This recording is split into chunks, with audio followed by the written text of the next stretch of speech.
Good morning सांग माने जय जगन्नाथ। आज देखंतु केमिति हमर खरा पाग हेची एठी।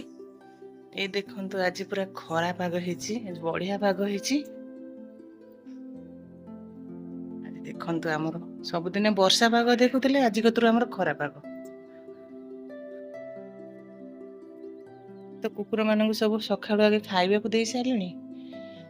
सबू टिके टिके किछि काम सारी देइछि, काना सखाळु उठिला माने आगे तो घरर काम। आज ହେଇଗଲାଣି କେତେ 8ଟା 8:30 ହେଇଯିବ ଦେଖନ୍ତୁ 8:30 ହେଇଗଲାଣି।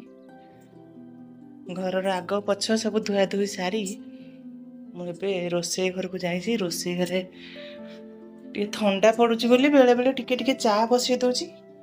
ଆମେ ସବୁବେଳେ ମୁଁ ବସାଏନି, କିନ୍ତୁ କେତେବେଳେ କେମିତି ଏଇ ଯୋଉ ଶୀତ ସିଜନ କି ବର୍ଷା ସିଜନ ହେଲା ଟିକେ ଟିକେ ଚା ଟିକେ ଟିକେ କରିକି ପିଉ, ଯେହେତୁ ଘରେ ଏମର୍ଜେନ୍ସି ପାଇଁ ଚା ପତି ଥାଏ ସେଥିପାଇଁ। ଆଉ ଏଠି କ୍ଷୀର ଅଛି, କ୍ଷୀର ବସେଇ ଦେଇଛି, ଏଠି ଟିକେ ଚା ବସେଇଛି।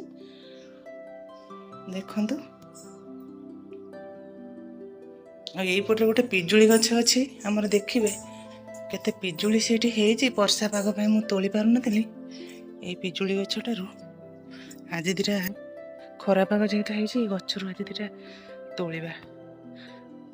ମୁଁ ତ ଏକୁଟିଆ ଭିଡ଼ିଓ କରିଛି, ସେଥିପାଇଁ ତୋଳିବାଟା ଦେଖେଇ ପାରିବିନି।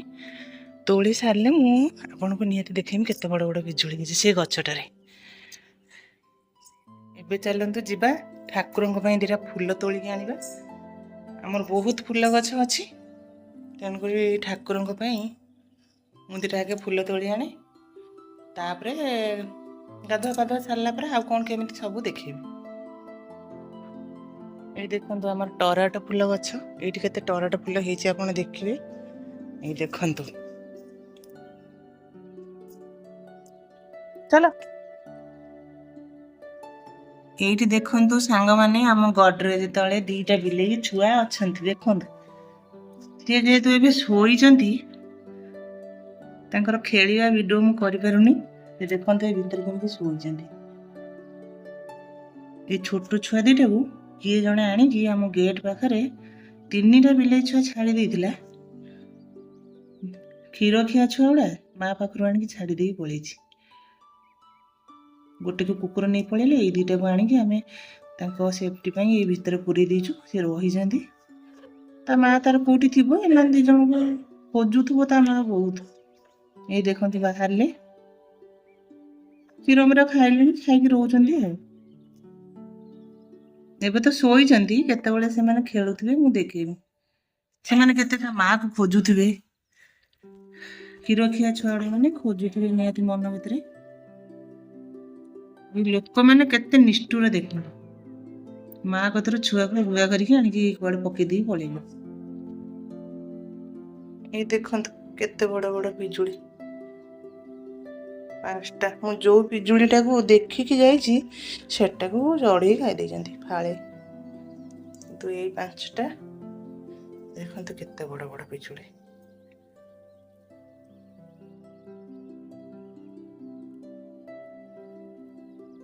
ଏବେ ଚାଲନ୍ତୁ ଟିକେ ମୁଁ ଘର ଓଳାଓଳି କରିଦିଏ। ଆଜି ତ ବହୁତ ଲେଟ୍ ହେଇଗଲାଣି ମୋର କାମ କରିବାରେ। ସକାଳୁ ଉଠିଲା ବେଳକୁ ପୁରା ଥଣ୍ଡା ପାଗ, ପୁରା ଶୀତ ପାଗ ଆଜି ହେଇଥିଲା। ତେଣୁକରି ଆଜି ଟିକେ ଘର ଓଳାଓଳି ସାରିଦିଏ। କାମ ସାରିଲା ପରେ ଆପଣମାନଙ୍କୁ କ'ଣ ରୋଷେଇ ମୋଷେଇ କରିବି, ରୋଷେଇବାସ କ'ଣ କରିବି ମୁଁ ଆପଣଙ୍କୁ ଦେଖେଇବି।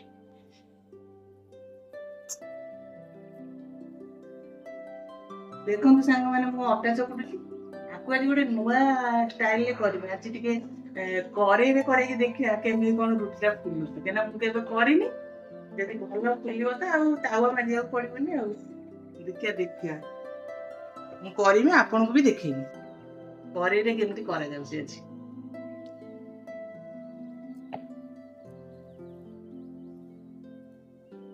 ଦେଖିବା ପ୍ରଥମ ରୁଟିଟା ପକେଇଛି, କ'ଣ ହଉଛି।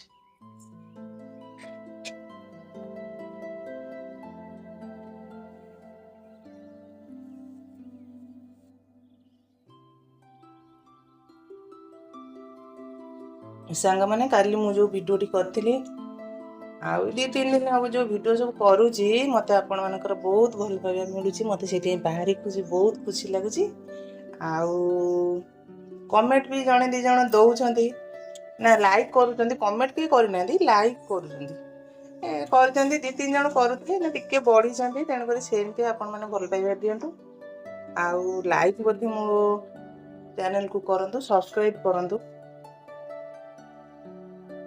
ମୁଁ ସେଥିପାଇଁ ଆପଣଙ୍କୁ ବହୁତ ଜିନିଷ କିଛି ଦେଖେଇ ପାରିବି। ଆପଣଙ୍କର କମେଣ୍ଟ ଦେଖିକି ମୁଁ ବି ବହୁତ କିଛି, ଆପଣ ଯଦି କମେଣ୍ଟ କରିବେ ଯେଉଁ ଟାଇପ୍ର ମୁଁ ସେଇ ଟାଇପ୍ର ଭିଡ଼ିଓ କରିବି। ଯେହେତୁ ନୂଆ ଭିଡ଼ିଓ କରୁଛି, ମୁଁ କିଛି ଏଇନାକେ ସେତେ ଜାଣିନି। ଆଉ ଆପଣ କମେଣ୍ଟ କରିକି କୁହନ୍ତୁ। ରୁଟିଟା ବହୁତ ଭଲ ହେଲା ବୋଧେ ମୋ ମତରେ, ତେଣୁକରି ଏଇ କରେଇରେ ମୁଁ ସବୁ ରୁଟି କରିଦେବି ଯାଉଛି। ମୋତେ ଆଉ ତାୱା ମାଜିବାକୁ ପଡ଼ିବନି। ଏଥିରେ ଭଲ ବି ହେଲା ରୁଟିଟା। ସବୁ ରୁଟି କରିସାରିଲା ପରେ ଆପଣମାନଙ୍କୁ ମୁଁ ଦେଖେଇଦେବି ରୁଟି ସବୁ। ଦେଖନ୍ତୁ ମୁଁ 3-4 ଖଣ୍ଡ ରୁଟି କରିସାରିଲିଣି, ଏଇ କରେଇରେ ହିଁ କରୁଛି। ଭଲ ଫୁଲୁଛି ସେଟା ରୁଟି ଗୁଡ଼ା।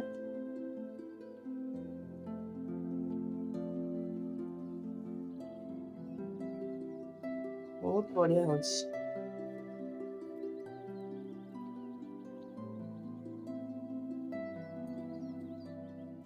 ଦେଖନ୍ତୁ, ଏ ଦେଖନ୍ତୁ ସାଙ୍ଗମାନେ, ସେଇ କରେଇର ରୁଟି, କରେଇ ତିଆରି ରୁଟି ବହୁତ ବଢ଼ିଆ ହେଇଛି। ନରମ ବି ହେଇଛି, ଭଲ ବି ହେଇଛି। ଆଉ ତା ସାଙ୍ଗରେ ଚା, ଆଜି ମୋର ଟିଫିନରେ ହେଲା ରୁଟି ଆଉ ଚା, ଆଉ କରେଇ ରୁଟି ଆଉ ଚା ଖାଇଦେବା। ଆଉ ଆଜି ସାଙ୍ଗମାନେ ଆମେ ଅମୃତଭଣ୍ଡା ଆଳୁ ମସୁର ପକେଇକି କେମିତି ଡାଲମା କରିବା, ମୁଁ ସେଇଟାକୁ କରିବି ଆଜି। ଟିକେ ଅମୃତଭଣ୍ଡା କେମିତି କ'ଣ କାଟୁଛି ମୁଁ ଆପଣଙ୍କୁ ଦେଖାଉଛି, ତାପରେ ଡାଲମା କଲା ବେଳକୁ ଆଉ ଯାହା ଦେଖେଇବି। ଆଉ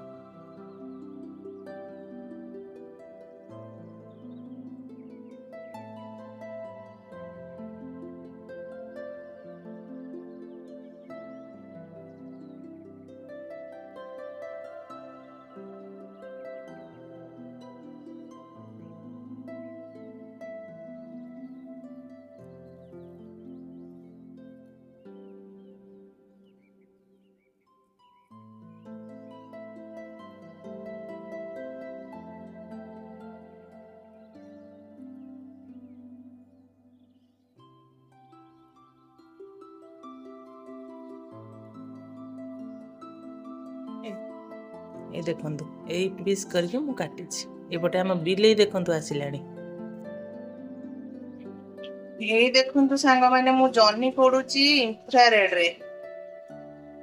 ଏଥିରେ ପୋଡାପୋଡି ବହୁତ ବଢିଆ ହଉଛି। ଦେଖନ୍ତୁ ଜହ୍ନି ଗୁଡା କେତେ ସୁନ୍ଦର ହେଇଛି, ପୁରା ସିଝି ଯାଇଛି। ବେଶୀ ପୋଡିନି, ଯେହେତୁ ଆମର ଚୁଲିର ସୁବିଧା ନାହିଁ, ତେଣୁକରି ମୁଁ ଏଇଥିରେ ପୋଡୁଛି।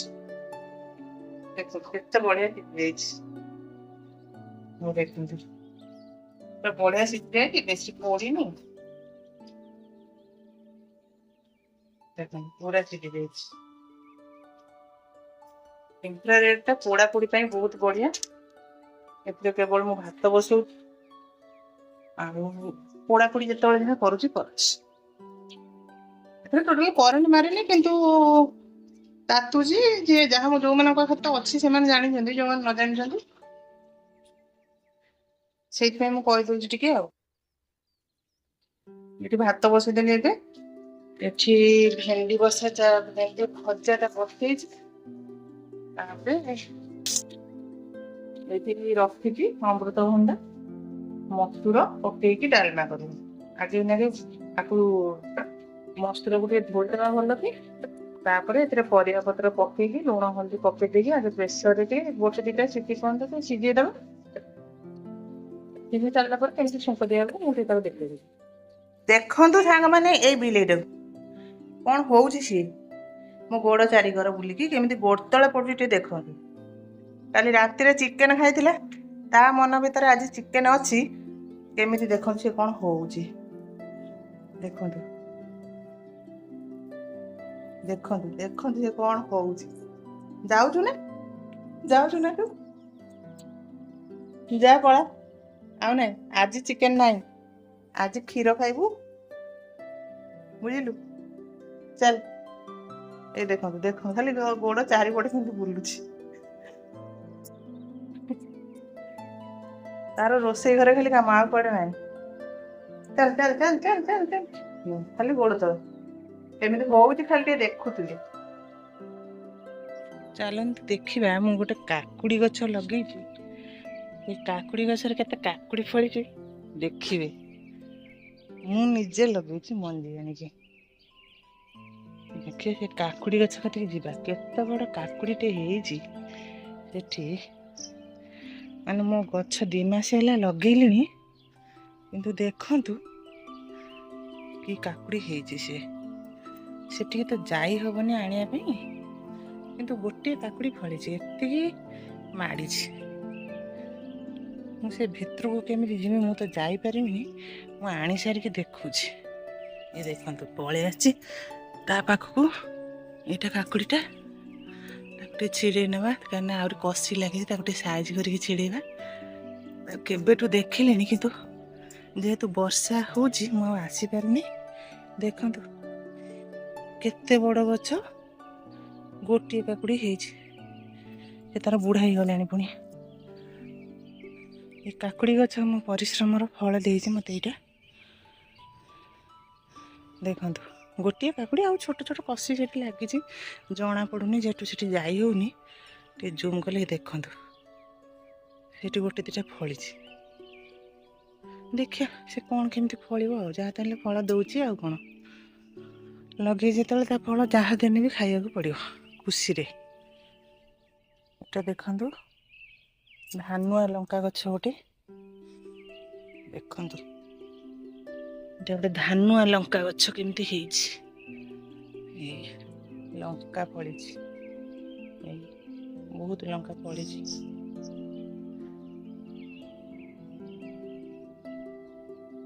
ଧାନୁଆ ଲଙ୍କା ଗଛ ଯିଏ ଯାହାର ଦରକାର ମୋତେ କମେଣ୍ଟ କରିବେ, ନେବେ ଖାଇବେ। ଆଉ ଶୀତ ଦିନରେ ସେ ବହୁତ ଖାଇବା ପାଇଁ ଭଲ ଲାଗେ। ଦେଖନ୍ତୁ ଆସିଗଲା, ଦେଖନ୍ତୁ ସେ କେମିତି ଆସିଗଲା। ମୁଁ ଯୋଉଠି ସେ ସେଇଠି ଚାଲି ଆସିଲାଣି। ଏଇ ବିଲେଇ ଦେଖନ୍ତୁ। ଏଇଟା ଗୋଟେ ଧଣିଆ ଗଛ, ମାନେ ଏଇଟା କଲିକତି ଧଣିଆ ଗଛ ବୋଲି କୁହନ୍ତି। ଏଇଟା ହେଲା ତା ପତ୍ରଟା। କିଏ ଜାଣିଛନ୍ତି କି ନାହିଁ କମେଣ୍ଟ କରିବେ। ଏଇଟା ହେଲା କଲିକତି ଧଣିଆ ଗଛ। ଏଇ ବିଲେଇଟା କ'ଣ ହେଉଛି ଦେଖନ୍ତୁ। ମୁଁ ବାଡ଼ିକି ଆସିଲା ମାନେ ସିଏ ପଳେଇ ଆସିଛି।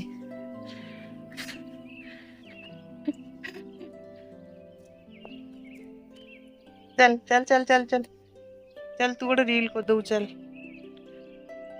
देखु पछपटू बाहर मैंने कुकुर देखा पाइबे। सी गोटे बिलेई गला से बाड़े बसी बसी प्रबल कुकुर बिलेई देखा पाइबे। जेहेतु कुकुर मानू कहीं खाइबा दौना से सब गोड़े गाड़ी दौरान। से 7-8टा कुकुर आसिक ये अच्छा सांग मैंने मोर गाधुआ पाधुआ सरीगला। ठाकुर पूजा भी कर सारे। ये ठाकुर को देखी दूँ। यहाँ आम ठाकुर घर मुझे देखी दूसरी। ये आम ठाकुर घर, ठाकुर पूजा सरीगला। एबे चलतु रोषे करिया।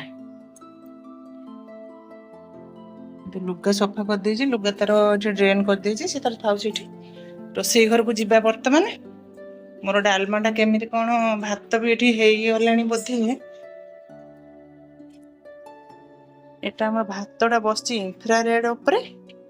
जेतु नुआ हमर आनी जो मु देखुची सेतरे कोन केमिति भात मत होउची, केते टेम्परेचर रे कोन केमिति फुटुची टेउटी होउची। तापर एठी हमर जो मसूर अमृतभंडा पके की ताकू डालमाटा फेना प देमी। आपन मानु के देखि देमी। हो बिटे सुखिला लंका आगे पके दबा, तेल ताती गुनी। तापर टे फुटण पके दबा।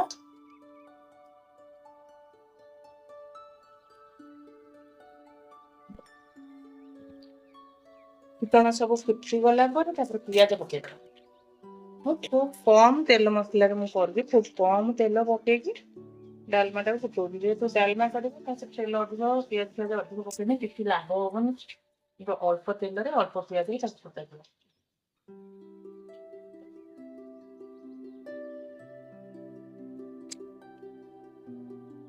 जस्ट पियाज टे भाजी गला पके दबा। किसी कथा नहीं। तो मसूर डाली रे पियाजटा टिके कंचा थी फुटेने भल लगे। ତେଣୁକରି ଆମେ ଏତିକି କଞ୍ଚା ଥାଉ ଆମେ ଡାଲିଟାକୁ ପକେଇଦେବା।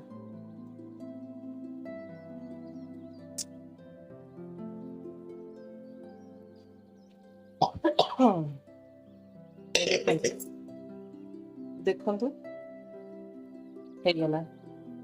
କାହିଁକିନା ମୁଁ ଜାଣିକି ମାନେ ଡାଲମାଟା ପୁରା ପରିବାଟାକୁ ପୁରା ଘାଣ୍ଟିନି, କାହିଁକି ନା ଆମର ପୁଅ ଖାଇବନି ଯଦି ସବୁ ଇଏ କରିଦେବ। ବାପା ବି ଟିକେ ଫଳ ଖୋଜିବେ ଖାଇବା ପାଇଁ ଅମୃତଭଣ୍ଡା, ସେଥିପାଇଁ ମୁଁ ପୁରା ଇଏ କରିନି, ଏମିତି ରଖିଛି ଆଉ। ଏଟାକୁ ଟିକେ ଜଷ୍ଟ ମୁଁ ପାଣି ଦେଇଦେବି, ଫୁଟିଗଲେ ବନ୍ଦ କରିଦେବି, ହେଇଗଲା ଡାଲମା ଆଉ। ଏ ଦେଖନ୍ତୁ ଯେହେତୁ ଟିକେ ଅଧିକ ବହଳିଆ ହେଇଛି, ଗରମ ଭାତ ଖାଇବେ ତାଙ୍କର ଆଉ ଟିକେ ପାଣିକୁ ଦେଇକି ଫୁଟେଇଦେବେ ଆଉ, ହେଇଗଲା ଅମୃତଭଣ୍ଡା ମସୁର ଡାଲମା। ସାଙ୍ଗମାନେ ଆମର ଡାଲମା ତ ହେଇଗଲା। ଆଉ ତାପରେ ଭାତ ଗାଳି ଦେଲା ପରେ ଆମର ରୋଷେଇ ସରିଯିବ। ମୁଁ ଯେ ଏବେ ନୂଆ ନୂଆ ଭିଡ଼ିଓ କରୁଛି, ତେଣୁକରି ବହୁତ ତ ଭୁଲ ଭାଲ ଥିବ, ସେଇଟା ତ ମୁଁ ଜାଣିପାରୁନି। ଆପଣମାନେ କମେଣ୍ଟ କରିବେ କୋଉଠି କ'ଣ ଇଏ କରିବା କଥା କି କିଛି ଦେଖିବା କଥା, ଯାହା ବି କମେଣ୍ଟ କରିକି କହିଲେ ମୁଁ ଜାଣିବି କୋଉଟା ସୁବିଧା ହେଉଛି କୋଉଟା ଅସୁବିଧା ହେଉଛି। ମୋର ବି ଛୋଟ ଛୋଟ ଯୋଉ କିଛି ଯୋଉଟା ମୁଁ ଶିଖିଛି ଆପଣଙ୍କ ସାଙ୍ଗରେ ସେୟାର କରିବି। ଆପଣ ଯଦି ମୋର କିଛି ଦେଖୁଥିବେ କି ଆପଣଙ୍କର କିଛି ଜିନିଷ ମୋତେ ଜଣେଇବା ପାଇଁ ଥିବ, ଆପଣ କମେଣ୍ଟ କରିକି କହିବେ, ସେଥିରେ ମୁଁ ଯେମିତି ଜାଣିପାରିବି କି କିଛି ଗୋଟେ ଆଉ ଗୋଟେ ନୂଆ ଭିଡ଼ିଓ ଆପଣଙ୍କ କମେଣ୍ଟ ପଢ଼ିକି ମୁଁ ବି କିଛି ନୂଆ ନୂଆ କ'ଣ କରିବା ପାଇଁ ଚେଷ୍ଟା କରିବି। ତେଣୁକରି କାଲି ପହରଦିନ ଭିଡ଼ିଓରେ ବହୁତ ସାରା ଆପଣଙ୍କର ଭଲ ପାଇବା ମୁଁ ଦେଖିଛି, ଆଉ ସେଥିପାଇଁ ବହୁତ ଖୁସି। ସେଥିପାଇଁ ଆପଣମାନଙ୍କୁ ବହୁତ ବହୁତ ଧନ୍ୟବାଦ। ତେଣୁକରି ଏହିପରି ମୋତେ ଲାଇକ୍ କମେଣ୍ଟ ସେୟାର କରନ୍ତୁ ମୋ ଭିଡ଼ିଓକୁ, ଟିକେ ଅଧିକ ମାତ୍ରାରେ ସେ ଭାଇରାଲ ହଉ। ଆଉ କ'ଣ କହିବି, ତ ନୂଆ ନୂଆ ଏଇନା କିଛି ସେମିତି ମୁଁ ତ ଭିଡ଼ିଓ ସେମିତି କିଛି ସେମିତି କହିପାରୁନି ବେଶୀ କିଛି, କିନ୍ତୁ ଆପଣମାନଙ୍କର ବଳ ସାହସ ପାଇଲେ ମୁଁ ଟିକେ ବହୁତ ଆଗକୁ ଆଗେଇବି। ଆପଣଙ୍କର ସେମିତି ଭଲ ପାଇବା ଥାଉ ମୋ ଉପରେ। ଏବେ ଡାଲମା ହେଇଗଲାଣି, ବନ୍ଦ କରିଦେଉଛି।